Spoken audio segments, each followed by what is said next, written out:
On this night when 8 Americans have died in Lebanon, we gather here in the Twin Cities and in Washington, D.C. to discuss U.S.-Lebanese foreign policy. What is it? Is it right? Should we be in Lebanon? Should we get out?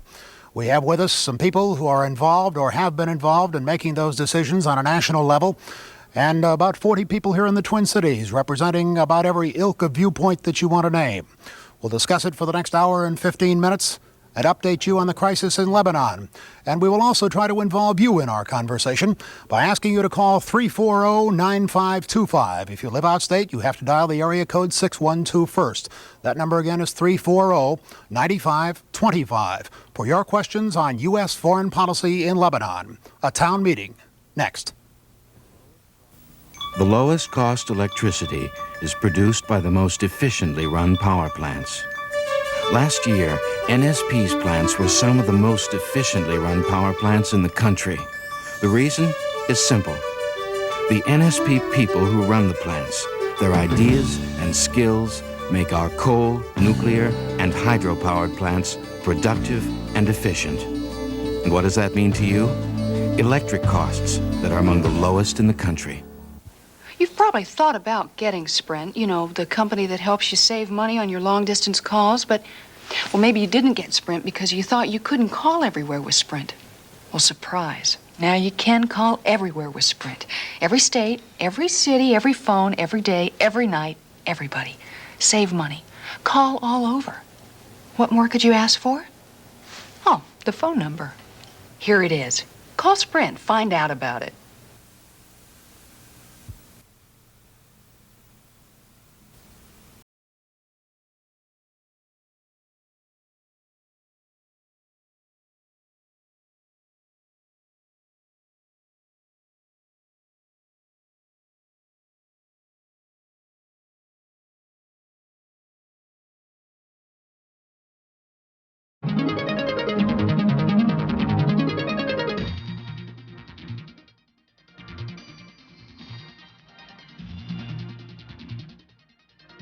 Quiet him down. Good evening to you. I'm Skip Loescher, and welcome to a town meeting. The subject, U.S. foreign policy in Lebanon, U.S. foreign policy in general. But given what has happened in Lebanon today, more specifically, we will deal with the Mideast tonight. In case you do not know, at least 8 Americans are dead in Lebanon tonight, the result of heavy shelling from Shiite and Druze Muslim forces on the U.S. Marine compound at the Beirut International Airport this evening. That followed by a matter of hours, a raid by 28 United States aircraft on Muslim emplacements and Syrian emplacements in the Shuf Mountains overlooking Beirut. Raids ordered directly by the President of the United States. At least 2 of those U.S. planes went down during those raids. 1 pilot was rescued. The fate of 2 others is still unknown at this time, although there are reports that 1 may be dead and the other a prisoner in Syria tonight. We have with us some people who, well, are experts in the subject. In Washington, Ambassador Richard Fairbanks, the man right now who is a member of the U.S. negotiating team on the Middle Eastern crisis. He will be joining us from our Washington, D.C. newsroom. Here in the Twin Cities, Dr. Robert Hunter of the Georgetown Center for Strategic and International Studies in Washington, D.C. Dr. Hunter, an expert on Lebanon, was also a member of President Carter's National Security Council for 2 years. In Washington, D.C., Senator Rudy Boschwitz. The senator is chairman of the subcommittee on the Middle East and is a supporter of the president's Mideast policy.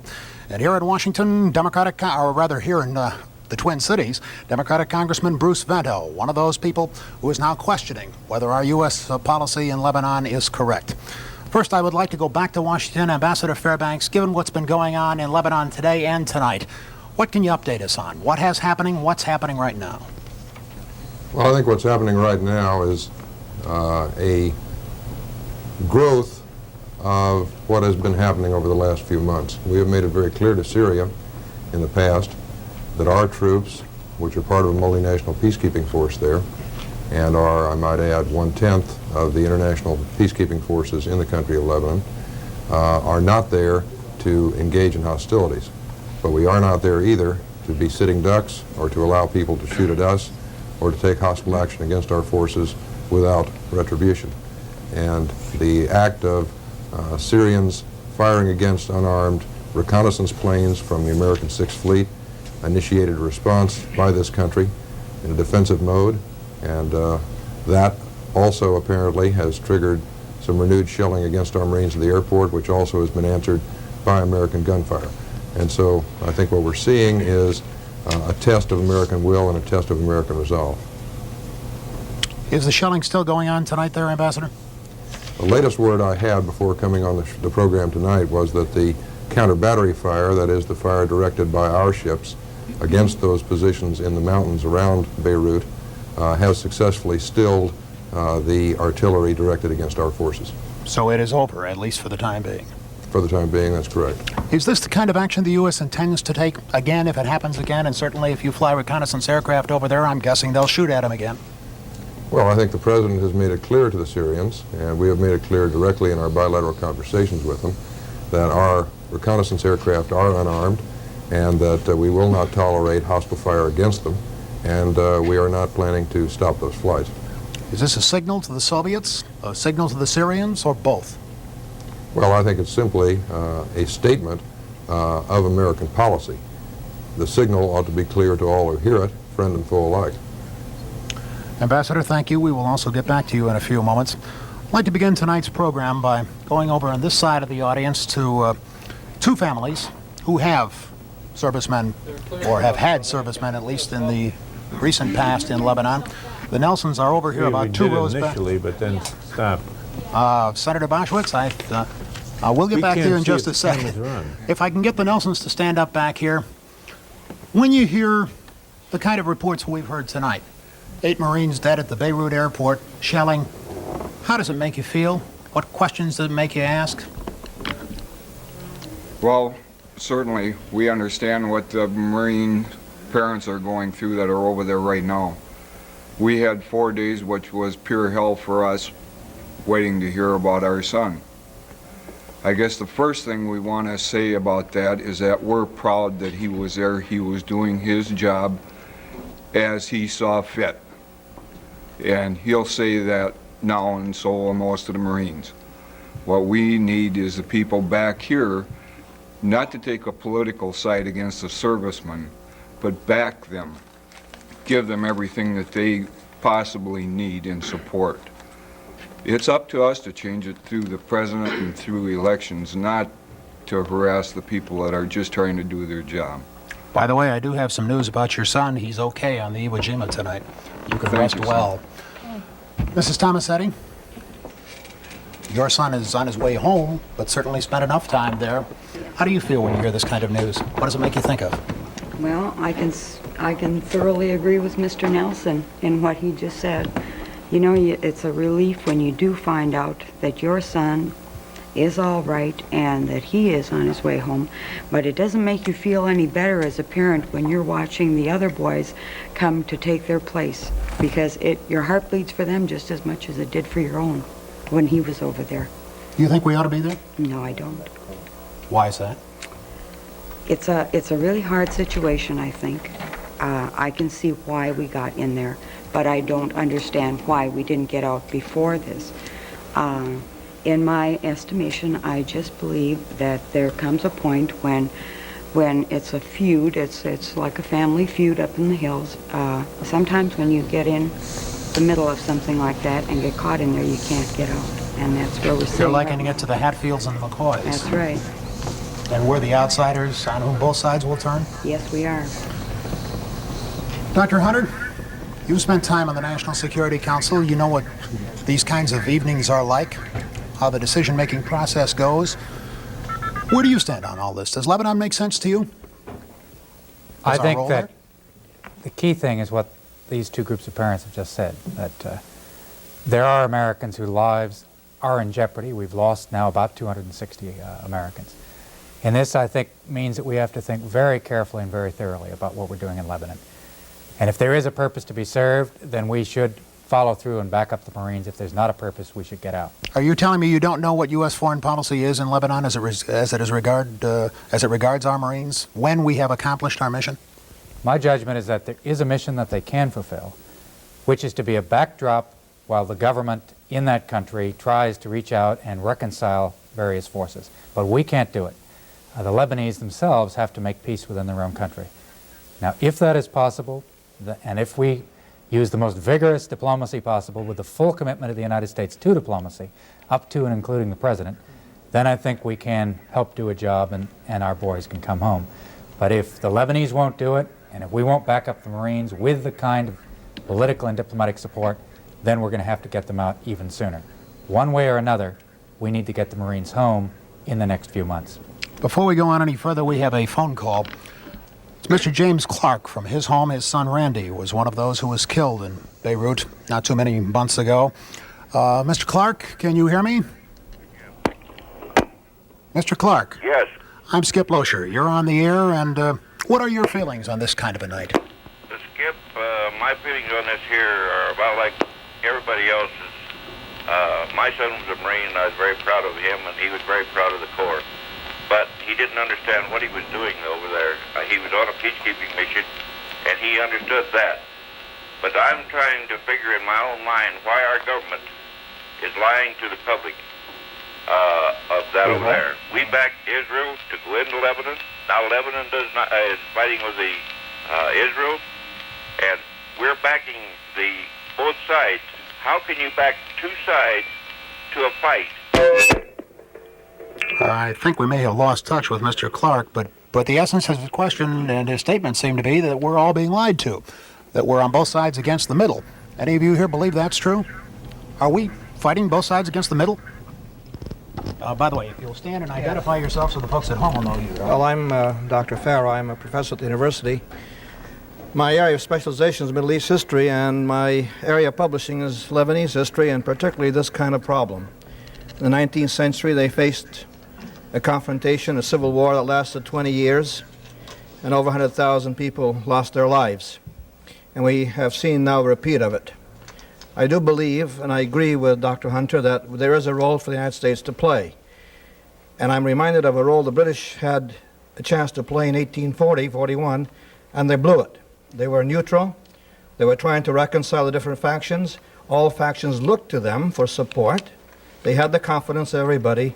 Then they found themselves suddenly being drawn into one side or the other and lost their credibility. So what's the role we can play? I think now we have been drawn in again in a position where we are being accused of being more or less supporting a certain faction.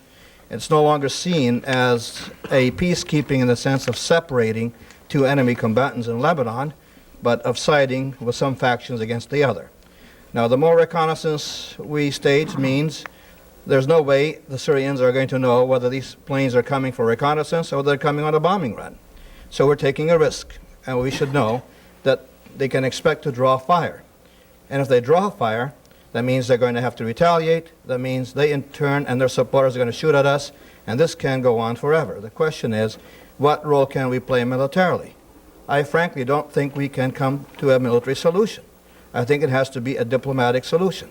And I think we should try to take a neutral position and exercise all our diplomatic powers to gain the confidence of all parties. It's obvious from what we heard tonight that everybody thinks they want peace, and they do want peace. The question is, how can we help them come to this understanding? Well, that seems to be the real question, excuse me, Dr. Farrow, that faces us all. I mean, we all want peace. No one's arguing for war. How do we achieve it? What do we do? Do we pick up and pull out? Congressman Veto, what do we do? You've got to make some decisions. Well, I think that the United States can aid the peace process in other ways than having ground troops in Lebanon. It's pretty clear that any neutrality that we thought we had, for about 11 months we didn't have these types of assault on U.S. troops. That would have been the window, as it were, in which we could have, troops are fulfilling a peacekeeping mission, but it's very clear since August, and of course the terrible loss of life today and in late October, that they're not fulfilling a peacekeeping mission, at least not in the eyes of these of the civil war and those participants in the civil war. So what are you saying? Get them out? So I'm saying that they're not serving that particular purpose. The diplomats have failed for the past year. There are other ways that we can support it. We can support the Lebanese government. Obviously, we provide a lot of arms in the Middle East to other nations, and there are other ways that we can, for instance, meet the problem. I think the real question is, do we make a major East-West confrontation out of Lebanon? I don't think that it is in our vital interest to do that, and I think it's going to be settled diplomatically, not militarily. And remember, those planes this morning that were shot at were dropping bombs. They were making a strike against the Syrians. But the initial shooting was against reconnaissance planes. It was that were against not dropping reconnaissance bombs planes, yesterday. and then we came in with an airstrike. And of course, the end result tonight is that a strike by anti-aircraft or by shelling at the Beirut Air Force Base, there are 8 more Marines that are dead. In other words, the question of the Marines' loyalty isn't in question with any of us. It's a question of the wisdom of the decisions and the policies that are being made with regards to that area of the world. I mean, these people are combat soldiers with uniforms on, not carrying a diplomatic portfolio. Yes or no answer. Are you telling me that they ought to either be soldiers, go in there, be sent on an objective mission, and accomplish it, or get out of there? Well, they're supposed to be protecting the people in Lebanon. They're having a hard time even keeping their own cover. That's right. And Senator Boschwitz, the point is how about they're not filling the role that they're expecting. Where are you coming from? Senator Boschwitz? Yes, I'm not quite sure what the question is at this point. Well, do you agree with Congressman Vento or not? What should we be doing in Lebanon? Should we be there? Should we get out? What's our role? Well, if we get out, I think we endanger a lot of people in a lot of places. We have 1/3 people in Europe. We have 140,000 people in the Far East, American troops. If we suddenly withdraw because we're shot at, those folks all around the globe are going to be shot at as well. Do we have a definable I think that mission? some progress is being made in Lebanon, despite the activity of the day, despite the horrors that we see, the loss of life of Marines, and the various elements in Lebanon are beginning to get their act together, as Ambassador Fairbanks will tell you. As you may know, he is the negotiator who negotiated between the various factions for some time. First we had Phil Habib, then we had Bud McFarlane, and then Dick Fairbanks, who was together with Bud McFarlane and Phil Habib also as deputy in both instances. And now we have Don Rumsfeld, who also relies on Dick Fairbanks, who has been perhaps a continuing glue on the negotiations. Senator, I don't think anybody's questioning Ambassador Fairbanks' credentials. The question is succinctly. I can't hear you. I said I don't think anyone is questioning the ambassador's credentials, Senator. The peacekeeping force that we have there, in the event that we withdraw, we must also reasonably expect the British and the Italians and the French to withdraw.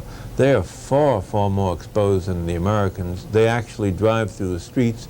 In your documentary, you had pictures, particularly of the Italians, driving through the streets with their flag, and they are truly exposed. Our people are more in a conclave there, and somewhat more protected than the others. There are approximately 11 nations in Lebanon trying to bring about a peace, trying to bring about a settlement, and if we will have the foreign troops, the Syrians, the Israelis, the PLO withdraw, I think that perhaps then we can see some peace in Lebanon. Senator, you brought up a couple of good points. The Lebanese themselves have to make peace in their own country. I think that they could do that if the foreign troops were indeed to withdraw. Okay, Senator, thank you very much. Well, he makes a point. I mean, do we need to stay until there is some resolution? Somebody can make up their mind what's right and what's wrong? Go ahead. You seem to be interested.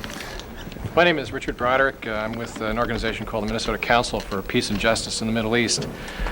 I guess my feeling on the situation of the peacekeeping force is that the documentary brought home very clearly that the Marines who are there on the ground don't know what they're doing and don't know what their mission really is. And I have to agree with the congressman who commented after the bombing in Beirut that if we're there to keep the peace, we're too few, and if we're there to make war, or to die, we're too many. Yes. My name is Mary Jane Rackner, and I think that... you may have to speak up just a little louder. I think the man who just spoke described your documentary very well, and that's why I think that you do owe it to the American public to do another documentary that will give the side of the Lebanese government. And I was very pleased to see that Congressman Vento does recognize that we are there to support the Lebanese government. And I take it you agree that we should be there? Your documentary gave the impression that we don't know what side we're on.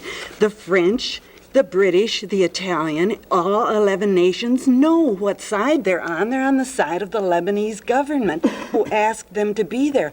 We all know whose side we're on. We're on the side of the Lebanese government, and we're trying to help them,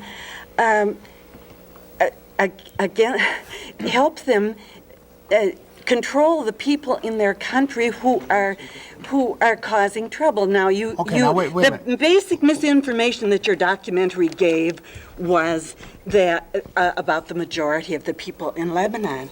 The majority of the people in Lebanon are not Muslim. Now, apparently. Whoa! I'm sorry. Well, if you count all these new babies, all these new babies, I'm talking about people of voting age. They're all people. I'm talking about people of voting age. The majority is the people who are in the Lebanese army represent the majority of the people. There are some Muslims in the Christian army. Hang on half a second. Does it really matter a lot? Does it really matter a lot? It matters whether there is a 60-40 split or a 55-45 split. We're there to support the majority, and you need to give another documentary that will interview not just one Marine, who doesn't know what he's doing there. That is too bad. I feel sorry for that boy, but I do think that to interview that one Marine over and over again to try to give the impression that the American Marines don't I don't want to what get they're into a real doing debate here on whether that documentary, how many people Al Austin talked to, I don't know, but he's sitting right over here and I can sure find out in a hurry. And I've known him for 15 years. I cannot, for the life of me, imagine Al Austin ever talking to one person and taking their word for it. Al, how many people did you talk to over there? How many Marines did you talk to? I can't say that I counted the number, but I suppose upwards of 40, 50. And there was confusion? There was confusion. Now, I was in Lebanon about 25 years ago, and I was more confused when I was there than these Marines were, but I would say that they are still confused. And Sergeant Nelson made the point that he knew more about Lebanon than most of the Marines there because he had been on 2 tours of duty and he was still confused. So there is confusion. But I think most made the point that they knew they were Marines and they were ordered to do certain things, and they would carry out those orders. Okay. Thank you, Al, very much. Let me see. We have someone right over here. Yes, go ahead. I'd just like to ask if maybe some of the Marines' confusion isn't not so much with the Lebanese government or the politics that are going on, but their role. Because Marines are trained to fight, not to sit and wait and hide and hunker down. I think that might be some of the confusion the Marines have over there. Amen. Is that a problem for you? What's a problem for me? Who are you? I'm sorry, my name is Martha Roth, and I'm here tonight representing Writers for Peace. As a writer, as a pacifist, one of my confusions is the use of the word peacekeeping. In this administration, when our president describes the M1 missile as a peacekeeper, I think the word has lost some currency. I have difficulty with a fighting force calling themselves peacekeepers. Okay, but we're not talking about MX missiles. Let's stick to Lebanon. No, but we are talking about peacekeeping in Lebanon, and I don't believe that, I think that the grounds of our reason for being there are wrong. We need to, you keep saying, how do we get peace? We don't get peace by waging war. We don't get peace by using fighting forces. We get peace by studying peace, looking at it as a positive thing in itself and not simply the absence of hostilities. All right, Ambassador Fairbanks, how do we get peace? Mr. Ambassador? Well, I think there have been some very interesting points made. I'd like to address a couple of them, if I might.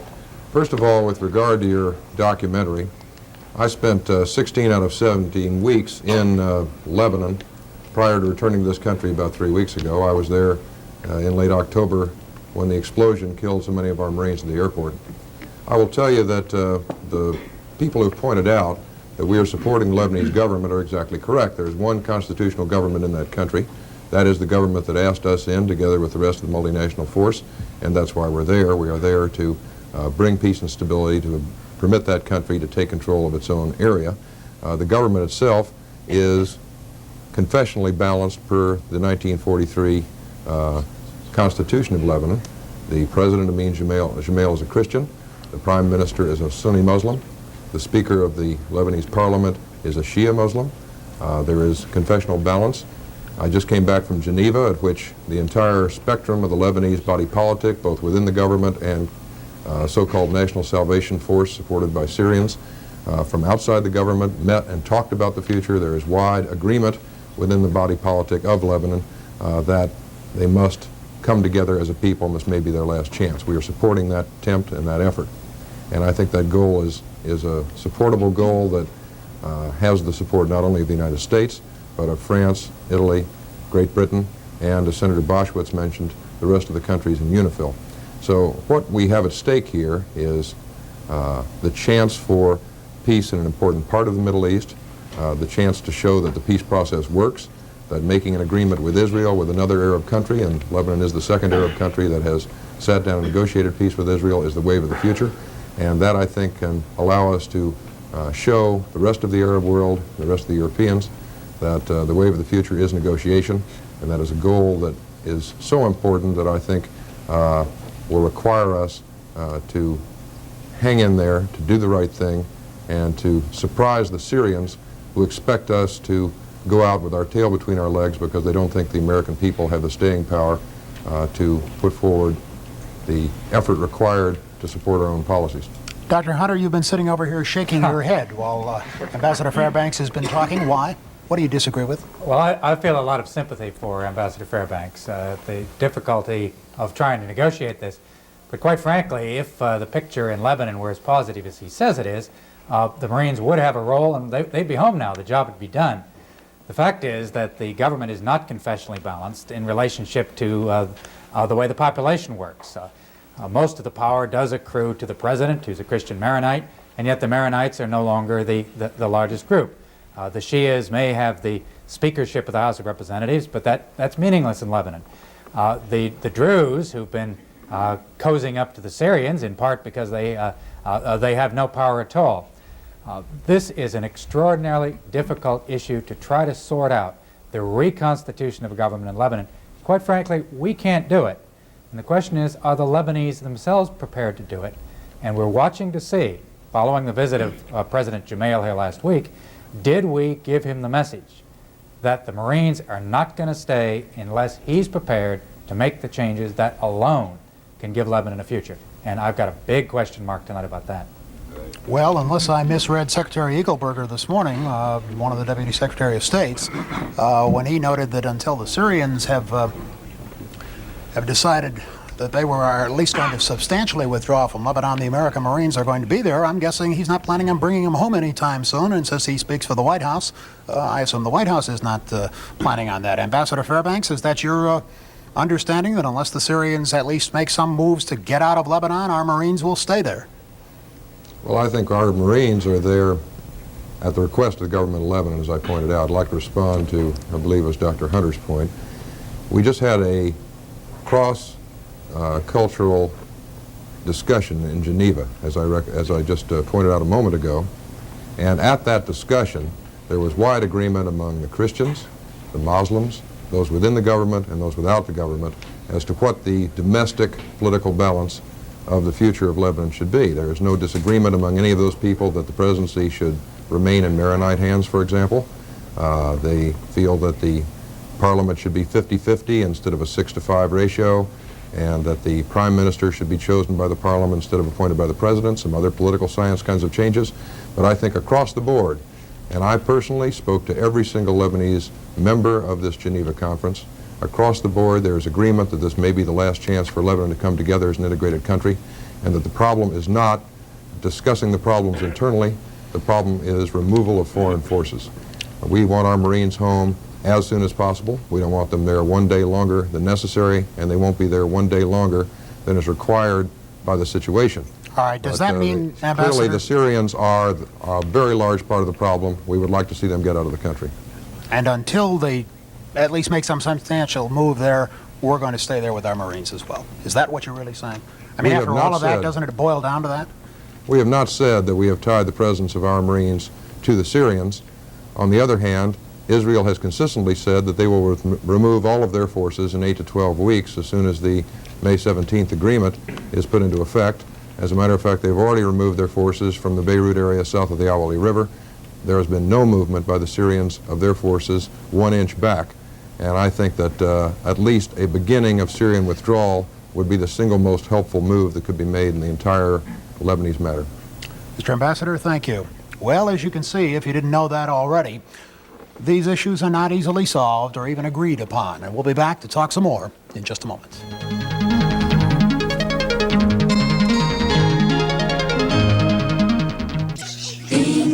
The wine that celebrates food. I wanted his birthday to be a special surprise, so I cooked his favorite pasta and picked the perfect wine, Inglenook. Some wines just go with food. Inglenook celebrates it. I don't really wear glasses. Do more meals like this. 2 more nights like this. the wine that celebrates food. Next on Breakaway. Great talk show guests aren't born, they're coached, and we'll take you to a school that teaches them. With the '84 Olympics around the corner, 2 of America's gold medal hopefuls talk about getting to the top. Home birth and delivery is becoming more and more common. What are the advantages and why is the medical profession so upset? Plus actor McDonald Carey of Days of Our Lives. And ways to control competitiveness in children. You never know what's going to happen on Breakaway. So don't miss us. Breakaway, Monday at 4 on WCCO Television.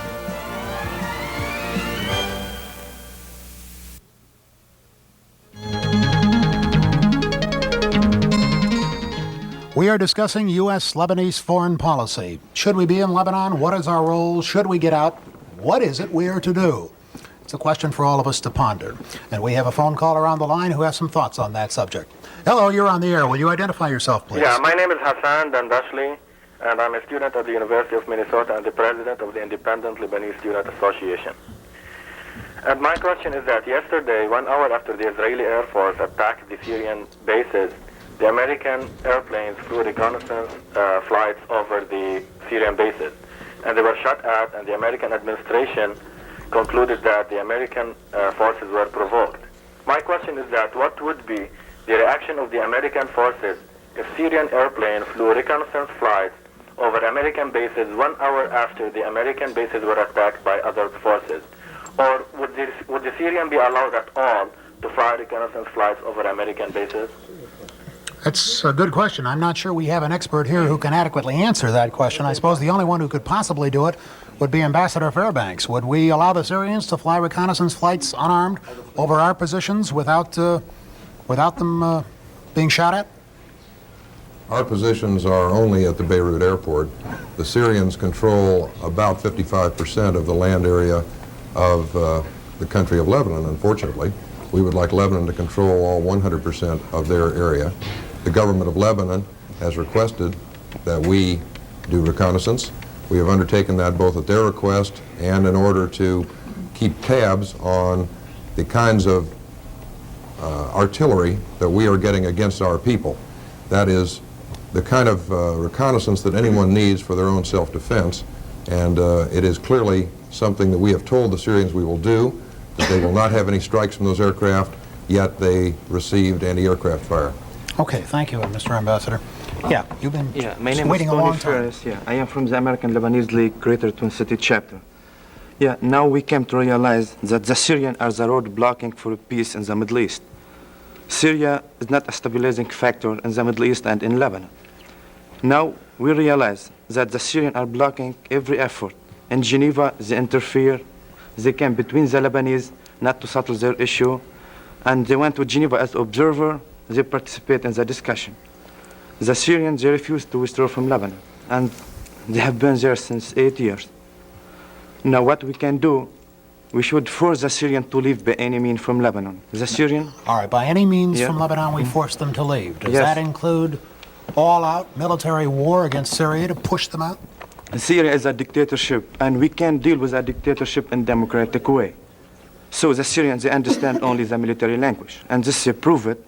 They fight the Lebanese, all of them together, and lately they sponsor the Palestinian war in Tripoli, where 2,000 Lebanese get killed. Most of them are Muslims, not Christian, but they are on the government side. What those innocent people demand, the removal of the Syrian, Palestinian, and the Israeli from Lebanon to settle the Lebanese issue. Okay. You agree or disagree? It's a simplified to see. I am a friend with Tony, but I'm American, and I fear that our American forces, they're really shot at without any a good cause to shoot at. We had a good card to play with, which is the diplomacy, and we blew it up when we send the Marine there and we start fight the local citizen there who are they fighting each other for the last 10 years. So you're telling me you don't want to send troops in to push the Syrians out at that point? You don't think that's the way to do it? No, the question is so, how would I say it, that the Syrian existence in Lebanon are invited just like the American were during the civil war in Lebanon. They were invited by the Lebanese government, who invited the American to be there in the first place. So which invitation would you like to accept, and which invitation would you like to... Depends when you got the invitation, right? A slight problem. Yes, sir. I'm sorry? We request the Syrian removal from Lebanon. You request the Syrian. The Lebanese government. But he is right. They were. The Syrians were originally invited in. Since Amin Jmail took office, he came to the United Nations and he requests the removal of all foreign forces, Israeli, Syrian, and Palestinian, from Lebanon. And all the time, the Lebanese government repeated the request to remove the Syrian and the Israeli and the Syrian and the Palestinian from Lebanon. A man over here has had his hand up here for a while. Let me see if I can get over to him. Hi, I'm Professor Derfler from Hamlin University. And I have a question for either the senator or the congressman. We saw in the film that the Druze shopkeeper who obtained the U.S. M16 from a Phalange soldier that was killed had an American weapon.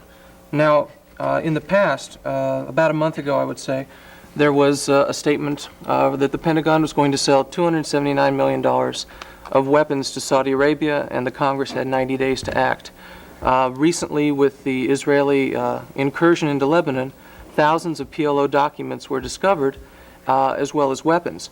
And within some of these documents, it's come to light that American-made weapons that were sold in good faith to Saudi Arabia were found in PLO caches, and then in addition, documents captured from the PLO stated and reiterated that Saudi Arabia was going to support them.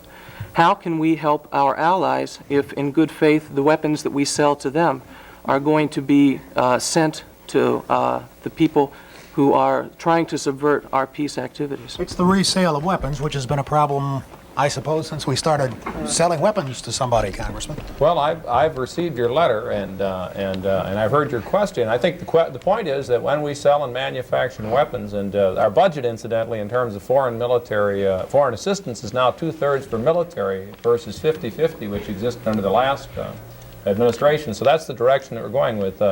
Security assistance, more money. Can we restrict this stuff? No, you can't. I think that when we prepare and become a major arms manufacturer worldwide, you better be prepared to see the use of those weapons, either for or even against American troops, just as in the case with Iran and other countries. When we place these weapons in the hands of other countries, we lose control over them, and sometimes that means a loss of American lives. Senator Boschwitz, agree? I agree that we should not send weapons to some of these countries that do indeed send them elsewhere, and the Saudis are a very good example. Can you control that? It's very, very hard to control. One of the real hopes in the Middle East is if the so-called moderates, particularly the Saudis and the other Gulf countries, Kuwait and the others, were to now decide that they were not going to give aid to Syria, because every year they give approximately $1 billion, perhaps even more, to Syria, and with that $1 billion they do a great deal of mischief. One of the real hopes for the Middle East is that the moderates will get together, that they will re-include Egypt among their ranks, that perhaps the Iraqis will be able to extricate themselves from the war with Iran that they indeed started, and that the moderates will become a force and become indeed a force for moderation. When you talk about arms that are being sold and that land up in Lebanon and used against our own forces, indeed our own arms, keep in mind that the Russians have sold $2.5 billion worth of arms quite recently to the Syrians, and that really is the unbalancing the problem that we have there in Lebanon and that part of the world. All right, Senator, we have a phone call. Someone who's questioning, I suppose, whether or not disarmament is really the ultimate question involved for all of us in all the disputes. Caller, are you on the line? Am I? No. I know you are, Senator. The question is we have a phone caller. Hello, caller. Yes. Would you state your name and your question, please? My name is C.J. Hall, and my question is, could we raise ourselves an octave above the immediate problem that we're confronted with? That this country, from the highland and the lowland and the religious problems they have, can be settled within their own country without the armaments brought in from Syria via Russia, perhaps, and ourselves and our recent strike. But I think we need leadership to, let us say, set a little circle around them and let them work out their own problems with guidance without our supply of armaments and strikes and our own people there. Sounds like he's saying we should stop selling arms to anyone involved in that controversy on either side. And there's a man in the back row with his hand up who I haven't heard from before. Would you state your name and give us your My name view? is Bassem Qiblawa, and I'm Lebanese from the airport area in Beirut. I would like to answer or to talk about some of these issues which we brought up. In the beginning, I think Americans should leave Lebanon because basically they are not a fair player in the game over there, simply because they support the state of Israel. That basically antagonizes the people who are fighting for one reason or another the Lebanese government. So basically the American Marine has to leave Lebanon as soon as possible because they are the first to lose and the most to lose. And the first to gain is the Israelis. Because if I'm going to talk, as Robert Dole said in September in the Face the Nation issue, we are there to protect the border, the northern border of Israel. If that's our mission, then we can accept the heat we are taking now over there. We shouldn't really complain about it. That's one fact. Second, American administration sell arms to the Saudis or to the Arabs.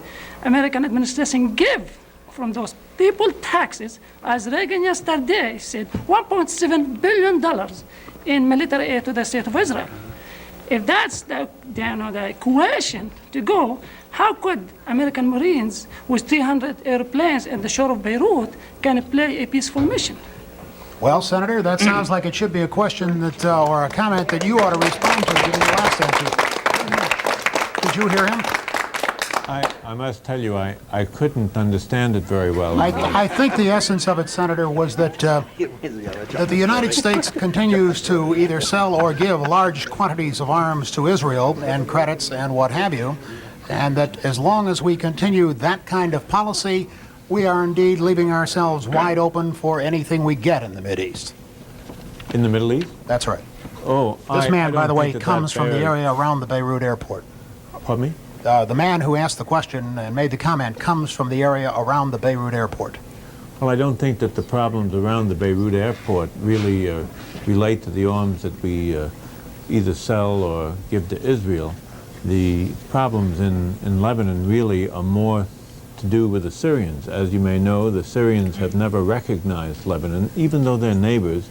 They have never, in both Muslim countries, or both Arab countries, I should say, that they have never exchanged ambassadors. Syria has always thought of Lebanon as part of Greater Syria, and as a result that they are there and they actually want to incorporate Lebanon or large parts of it into the country of Syria. The Israelis are willing to get out, will move, as Ambassador Fairbanks has said, and it's up to the Syrians now to also show some intent to withdraw, and if they do, I think that the Lebanese indeed could bring peace to their own country. You have been sitting here, sir, patiently. My name is Conrad Rimendahl, I'm with the Honeywell Project. I'm also a former Marine Vietnam veteran. After the bombing in Beirut, our wounded Marines were sent to Germany rather than being sent to the closer and more experienced hospitals in Israel. Now, last week, we turned around and we have sold quantities of cluster bombs and other weapons to the Israelis. The political reason was that we were to show neutrality with our Marines. And I don't understand why they had to be denied medical help for 6.5 hours on their flight to Germany when they could have gone to Israel for the same treatment. well, the point is, I think there, Skip, is that the Israelis were willing and able to help in terms of providing assistance to these Marines that were the victims of this savage terrorist attack. But the United States government, for some unknown reason, and no one really has a satisfactory answer to that, didn't choose to use those medically equipped and able facilities in Israel. You know, another question I just like to point out here, too, is that if you withdrew Syria and Israel from Lebanon, you still have the basic problem. I think that that isn't going to solve the problem in terms of what's going on in Lebanon. I mean, Lebanon is Be a a country. big start, though, wouldn't it? Well, it would, but I think the point is that the civil war that's going on there would persist. So I think that we do have a role in terms of the peace process there, but we've not been exercising it, I don't think, very prudently. Thank you, Congressman. We'll be back with more of this town meeting in just a moment.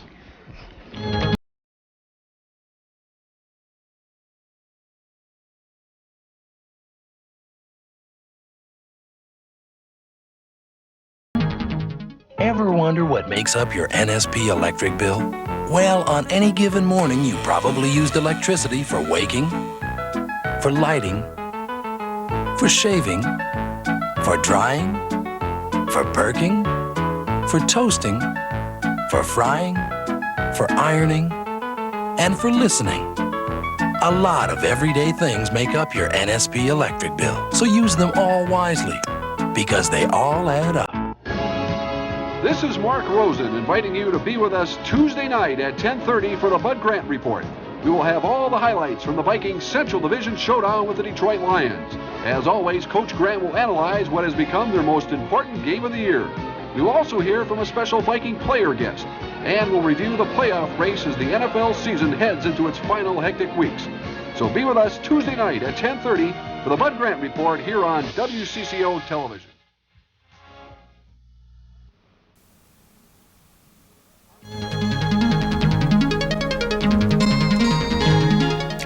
Are we in the middle in Lebanon because of our policy towards Israel? Ambassador Fairbanks has been itching in Washington to get in on that subject. Mr. Ambassador? Well, I'd really like to respond, if I might, to the point that the Congressman was making a moment ago about what the real problem is in Lebanon.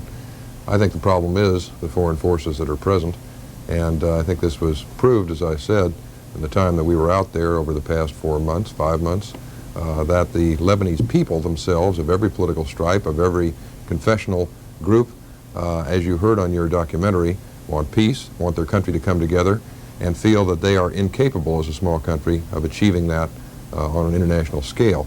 Now that brings me to the United States and how we are perceived in the Middle East.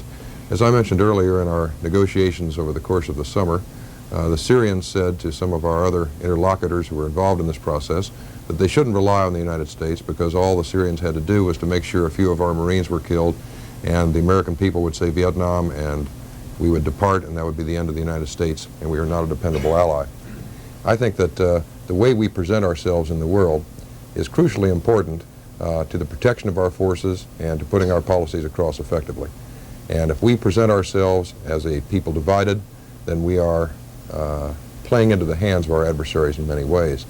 It is vitally important, in my judgment, that we do the best we can to discuss our problems fully as we have a democratic system and an open society, and then to agree on a policy as we have through the Congress of the United States in both houses in a bipartisan way, that we ought to keep our Marines in Lebanon, for example. That is a judgment that has been made by Republicans and Democrats in the House and the Senate, and once those bipartisan actions are taken, I think it's crucially important that we stick together and we show the world what America is about as a united country.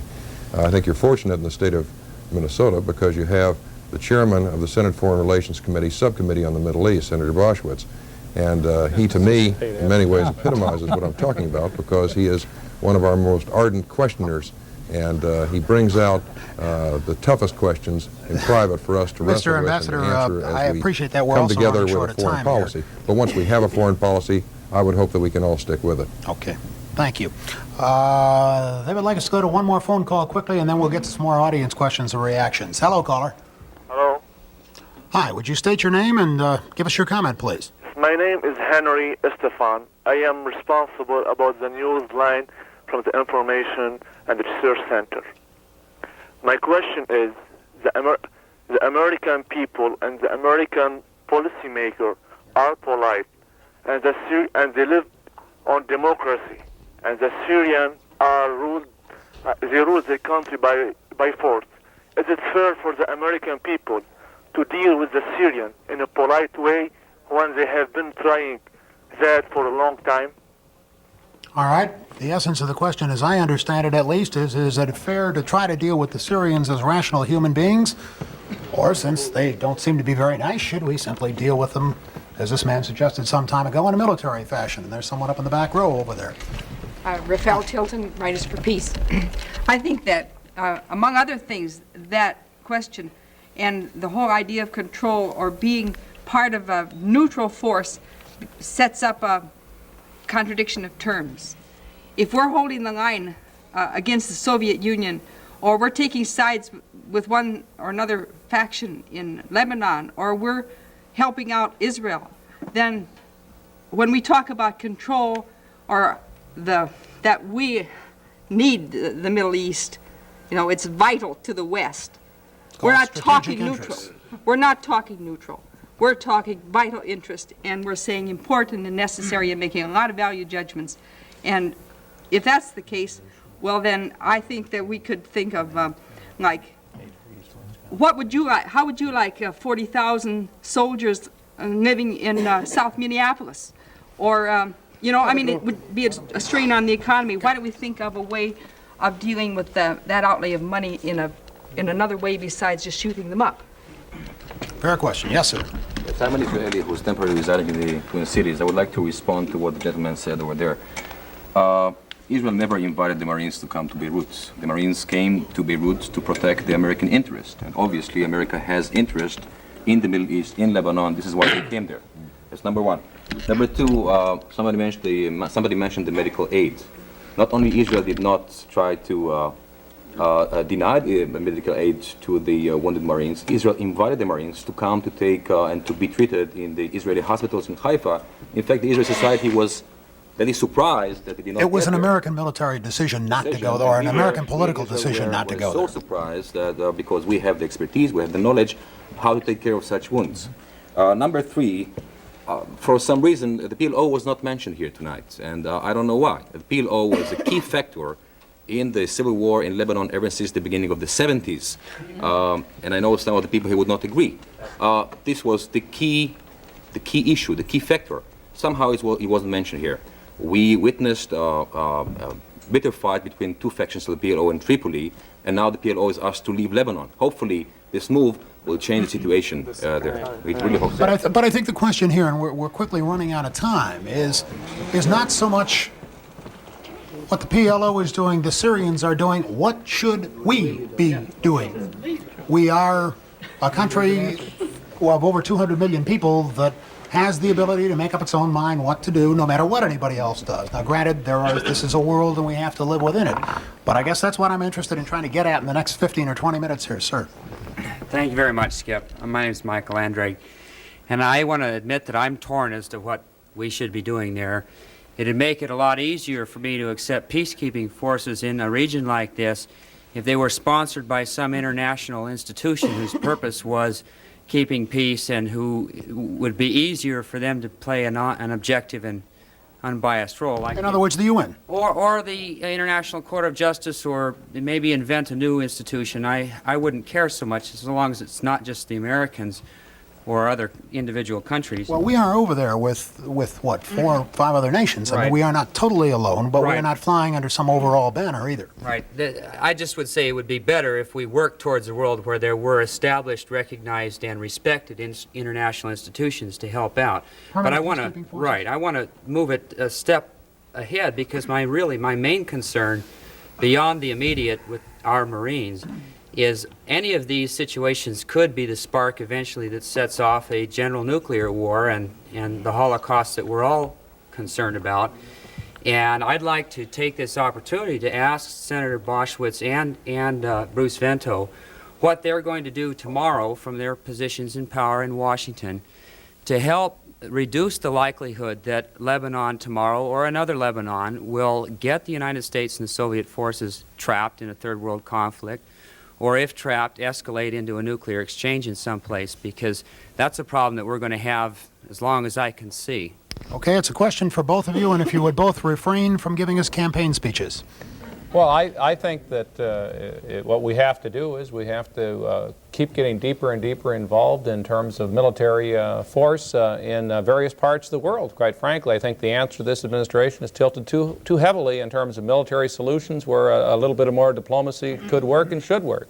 And the fact is that that's what's happened here. It's gone from being near countries that produce oil to humanitarian. Now it's a major East-West confrontation. I mean, heaven, Syria was in that country occupying Lebanon, and I didn't agree with what they were doing at that time, nor do I today.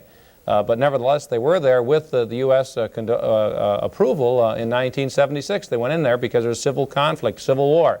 And we have to contribute. This isn't going to be a military solution in Lebanon. It's going to be a political solution. The quicker we get that in our head and the leadership in this country, the better off the world's going to be in terms of that nuclear concern. Senator Boschwitz.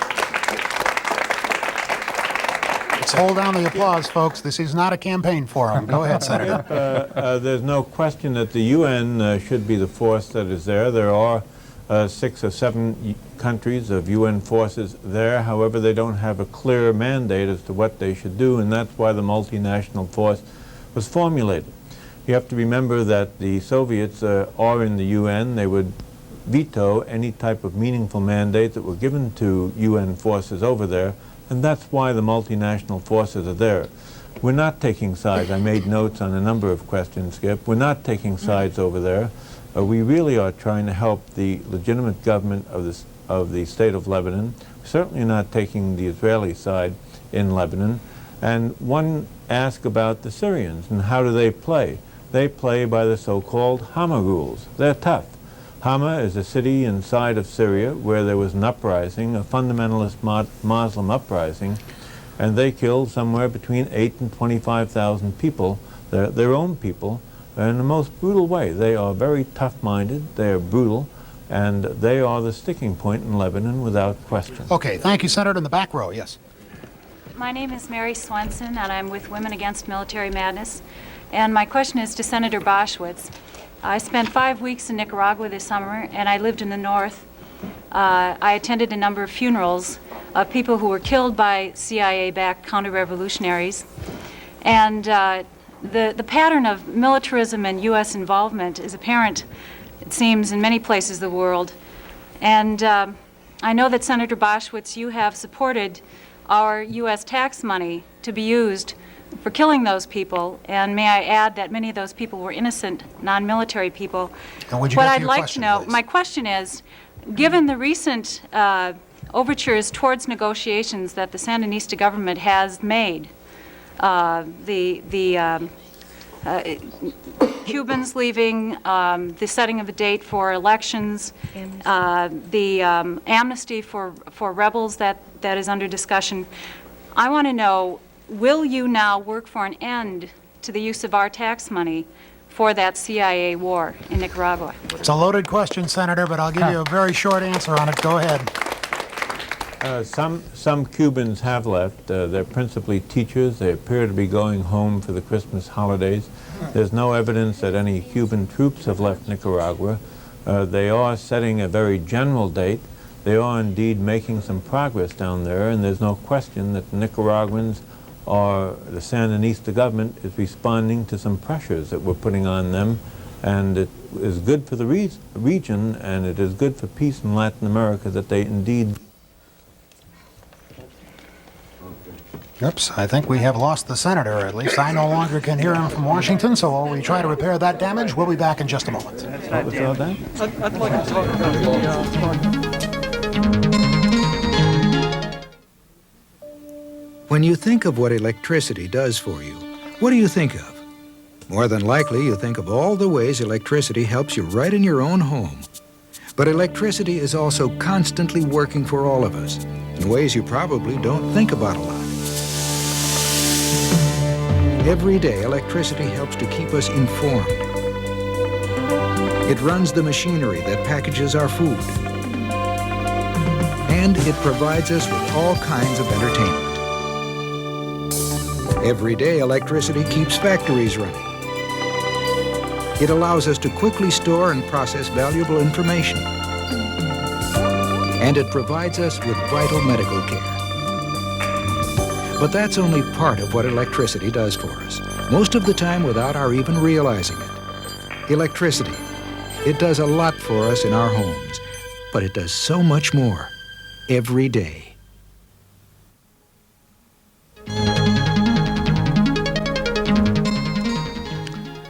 Question may now be, for the next 13 minutes or so, is peace really possible in the Mideast? Sir, is peace really possible?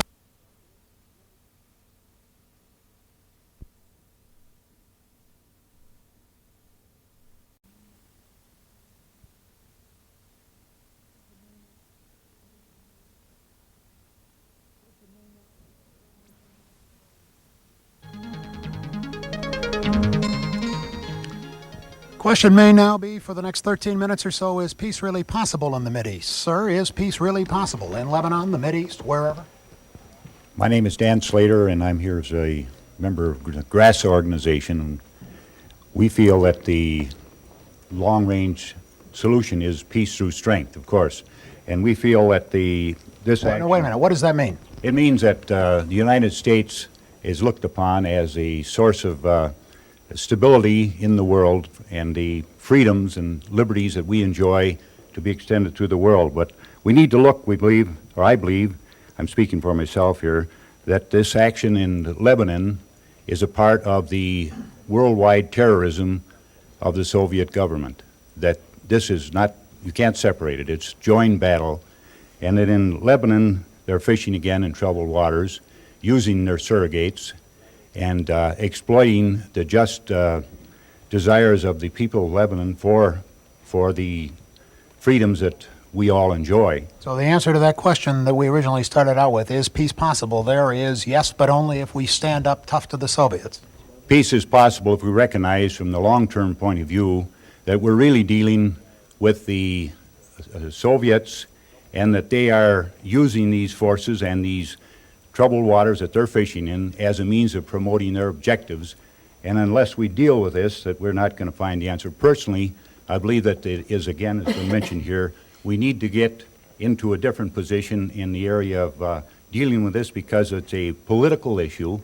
Fundamentally, we need to draw upon probably third world UN troops to be in there and taking the place of the United States. I think George Washington's advice still was good. In other words, we shouldn't get involved in entangling alliances that there is no end to. This is certainly a prime example of that. Well, we seem to be entangled several places at this point. Senator, very briefly, do you agree with that? And I mean very briefly.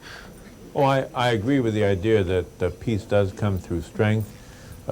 Washington, who this gentleman just spoke about, said that if you want peace, you must prepare for war. History is full of examples of where the weak are attacked, strong nations are not attacked. So in other words, you agree with it? Peace, and this country has done that. The answer is yes. Sure. You agree with it, right?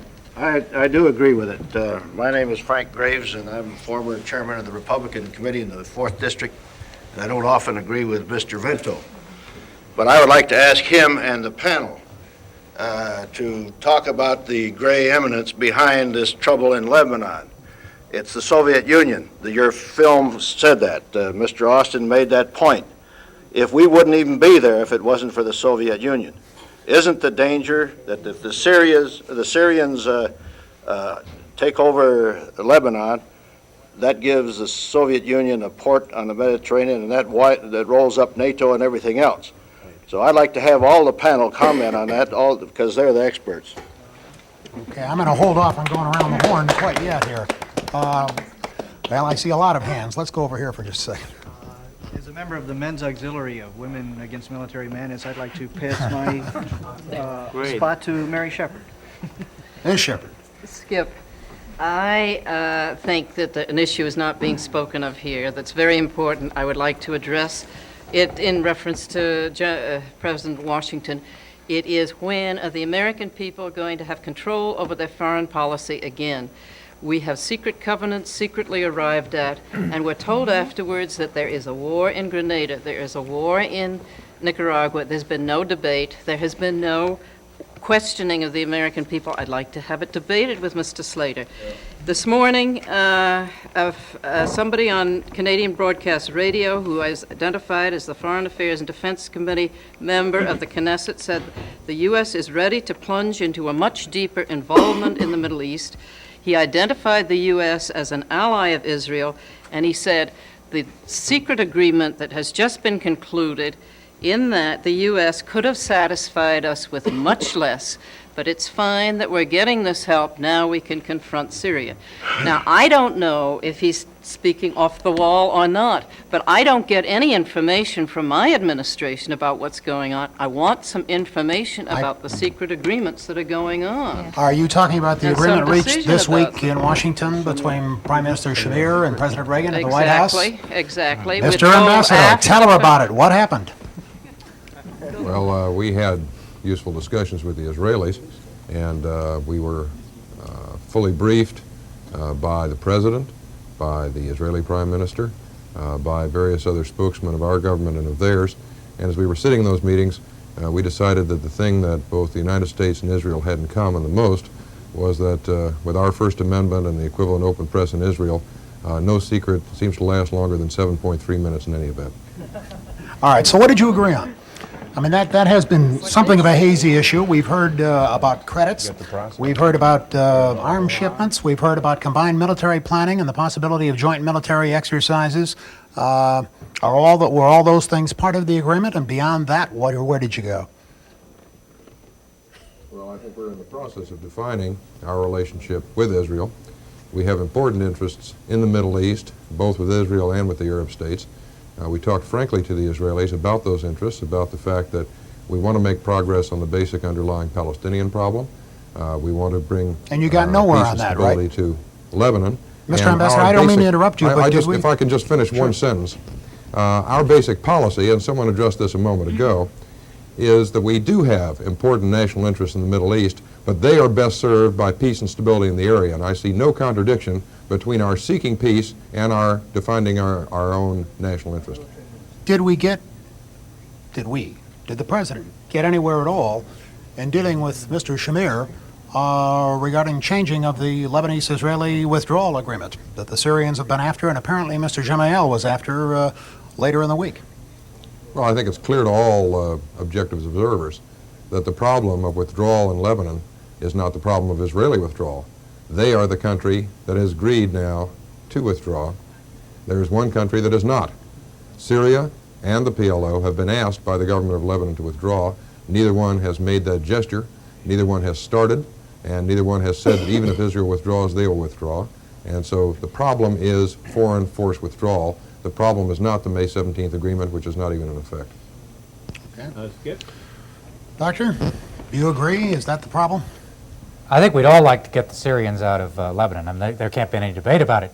The fact is that we don't have the means to do it, short of going to war or short of reconstituting the Lebanese government, which they have to do themselves. Now, we've heard a lot the last few minutes about strength. We have strength. We're spending $250 billion on weaponry. The question is whether we're going to have the strength of diplomacy. And the problem we've had in the Middle East, and the reason we're talking about Lebanon today, rather than broader issues, is that we have failed for 3 years to prosecute a peace process dealing with the West Bank and Gaza that's going to provide for Israel's security, going to provide for the rights of the Palestinians. We have ourselves bogged down in Lebanon, as we're bogged down in Central America, through a process of drift and, I must say, an incapacity, it seems, to pull ourselves together diplomatically and use those real intellectual strengths we ought to be bringing to bear. All right, then I have to ask you one question. If you say all of that in 30 seconds or less, what would you do specifically? First thing is I'd get a separate negotiator for the West Bank and Gaza. Secondly, I'd put President Gemayel on notice that he has less than 6 months to reach out to other people or will be leaving. Third, I would keep American military power there to show that the Syrians cannot win through direct military action. Fourth, I would talk to the Syrians. Fifth, I would make sure that we were communicating and coordinating with Israel so we wouldn't have another tragedy such as we did with the Marines there. And one final thing, I think, for the credibility of the American people. Briefly, we're running out of time. I think we finally need to investigate why the Marines were so exposed before and how the policy now can protect them and how it can relate to our broader interests. That's what I did. Senator, he gave me an answer. Will you please? Most of the things that I believe that was Dr. Hunter wants us to do, we are indeed doing now. I think we should indeed investigate the Marine incident more. We have talked about the Marines privately, a number of senators, led by me as a matter of fact, and we will do that more often. Let me just say, you asked the question, Skip, is peace really possible in the Middle East? That's what you're going to examine in the last 13 minutes, specifically with respect to Lebanon. Let me read something that is of great importance, because I think peace will be found in Lebanon. And that came recently from the Congressional Quarterly, and it said, before the war, Lebanon's capital, Beirut, was a center of trade and tourism. The port cities of Sidon and Tripoli were terminals for Iraqi and Saudi Arabian oil. In a region of war, radicalism, and persecution, Lebanon was thought to be different, more tolerant, more gentle, a cosmopolitan land of mercantilism where freedom was prized. For more than a century, it had lived in relative peace. Senator, and it really has, until most recently. The PLO came in 1970. They had some problems in 1958. But prior to 1970, they did indeed live in peace. There is an opportunity for peace in Lebanon again, and I think that if foreign forces would withdraw, that will come about. Okay, Senator. Congressman.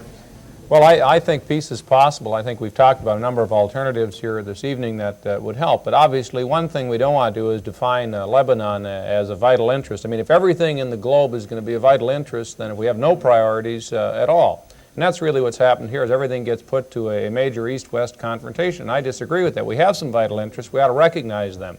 But we dilute our vital interests by making such a mess of even these small areas where we could hopefully get agreement. We can keep a force there, but we don't have to have it on the troops and sacrifice American lives needlessly. We ought to give Marines the job that Marines are supposed to do in terms of combat. We ought to give the diplomats the job that they're supposed to do. And what's lacking right now is a clear, coherent policy from Washington. Congressman, Mr. Ambassador, you have the last word tonight. We have about 45 seconds left. What are your final thoughts? Well, it's an odd feeling, first of all, to have the final word with a senator and a congressman present. But I would like to agree that peace is possible with Senator Boschwitz. I'd like to agree with Congressman Vento that we have got to solve this problem diplomatically. I have been there myself as a diplomat. Senator, Mr. Ambassador, we got about 15 seconds left. And I will tell you that it is a commitment of this administration that we solve this problem diplomatically, and we can only do it by maintaining our resolve. Thank you, Mr. Ambassador. Has been very helpful in getting that. Thank you to all of you who have been here tonight. I wish it was only an hour longer or so that we could have gotten all done with it. We will, by the way, update the entire Mideast situation for you on the 10 o'clock report 1 hour from now on Television 4. Thank you, and good night.